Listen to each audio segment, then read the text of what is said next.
Yun, ito na nga, no, andito kami ngayon, napansin nyo, ayan, no, naka-polo shirt kami ngayon na white, tapos safety shoes, hindi ako naka-safety shoes kasi manghiram lang tayo mamaya. So, ngayong araw, pupunta kami ngayon sa may Kamanaba, Tisda, kasi kukuha kami ngayon ng NC3. So, tapos natin sa NC2, mag-NC3 naman tayo. Kasi kailangan yung NC3 para sa mga requirements. So, ayun, nandito tayo ngayon sa may NLEX, sa kahabaan ng NLEX. Papunta tayo ngayon doon sa may C3, Tisda, Kamanaba office. So, ngayon, nandito tayo ngayon. Yan. Dala-dala namin yung mga reviewer namin, kunyari ba, parang nag-aaral ba. Pero kahit anong review, hindi talaga pumapasok sa utak namin. Ang ito dyan, listahan kayo dyan. Listahan to ng Bombay Listahan ng customer yan, mga nabaha. Laki ng koleksyon mo, 90,000. So, andito na tayo ngayon sa may office ng Tisda. Ayan, school zone, di ba? Andito na rin pala yung sasakyan ni Boss Basoy. Pasok na tayo, tara. Dumating na rin pala si Boss Saldi. May service na naman yan. May alas ito. May dala-dala pa yata ka Pwede na ka ma-pressure washer Ano, magsa-service ka ba niyan? Yan yung tools mo, pre. Yan na lang gamitin natin mamaya.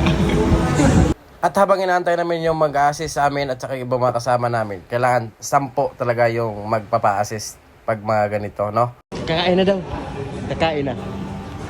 Yun, at sabi ng ma'am, akit na daw kami kasi doon kami sa taas mag-exam. Tapos yung actual doon din sa taas. Yun, mula sa ground floor, andito na tayo ngayon sa may second floor. Siyempre, dito tayo ngayon mag-lalagbok para sa attendance natin, no? Ayan, mapapansin nyo yung kalsada na yan, C3 na yan. Sama mo na fried chicken.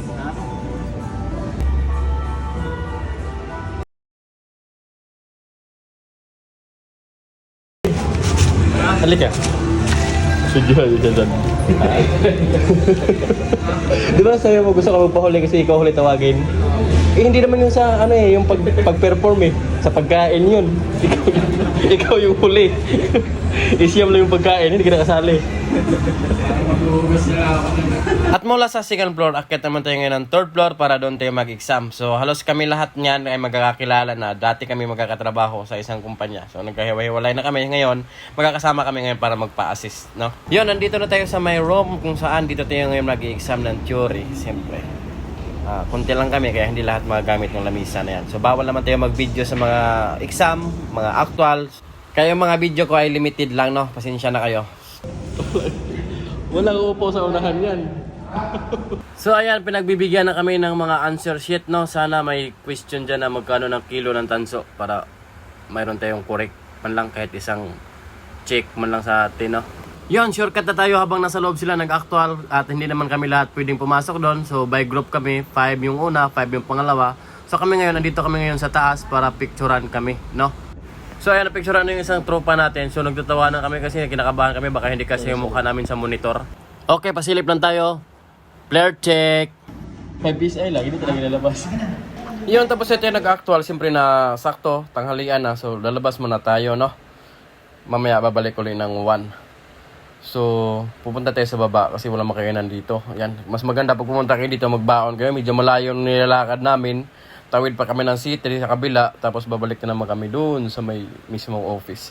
Kaya mas maganda magbaon kayo. O yan, tapos na kami kumain, di ba? Ganun lang kadali. So, pabalik na naman kami ngayon doon sa may office para continuous na naman yung assessment natin, no? Pasado? Meron pa? Yun, habang iniisa-isa kami, no? Tawag doon sa inactual namin. So, yung iba hindi na naghinang kasi meron. Tapos na sila, may in-situ na sila. Kaya yung iba naman ay waiting. Kagaya niyan, mayroong nag-scatter, mayroong mga nagtitext kung kailan pupuntahan yung back job, di ba? So, pag kumuha pala kayo ng in-situ, tapos mayroon na kayong in-situ, hindi na kayo maghihinang. Basta yung in-situ nyo ay electronic certificate na, yung kulay puti. Yung i-email na lang sa inyo yung ano, tapos kayo na magpa-print. Pero pag yung dilaw pa, hindi pa updated yon. So, kailangan dumaan kayo sa proseso ng in-situ din. Wala nang laktaw-laktaw. Yun, tapos na kami lahat, no? So, sabi ko kay sir, pwede ka bang videohan yung facility sa loob, sir? So, sabi naman niya, okay lang daw. So, ito yon.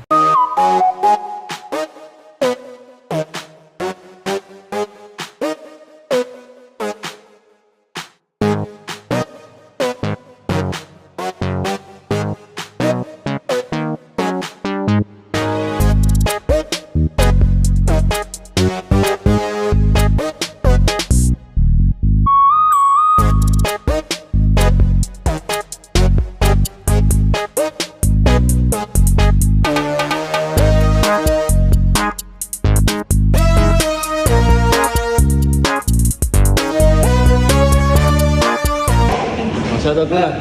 Congrats. Pasado ka.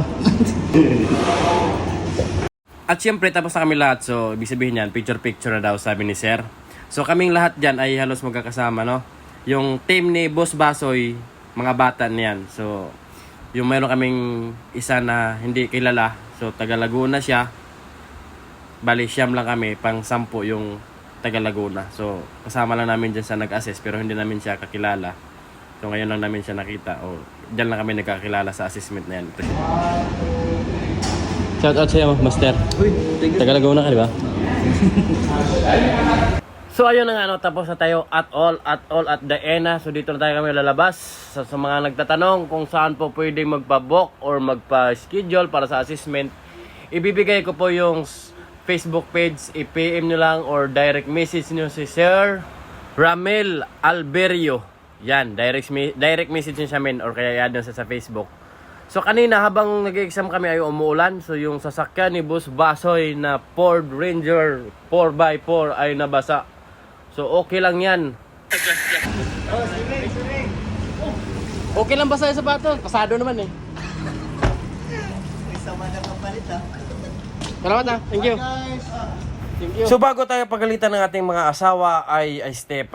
Umuwi sa bahay ay may kunting celebration lang, no? Salamat kay Boss Pare Bernie sa sponsor at kay Boss Saldi. So congrats sa ating lahat mga men, no? Salamat, asa pagpawin ng uhaw ay may darating na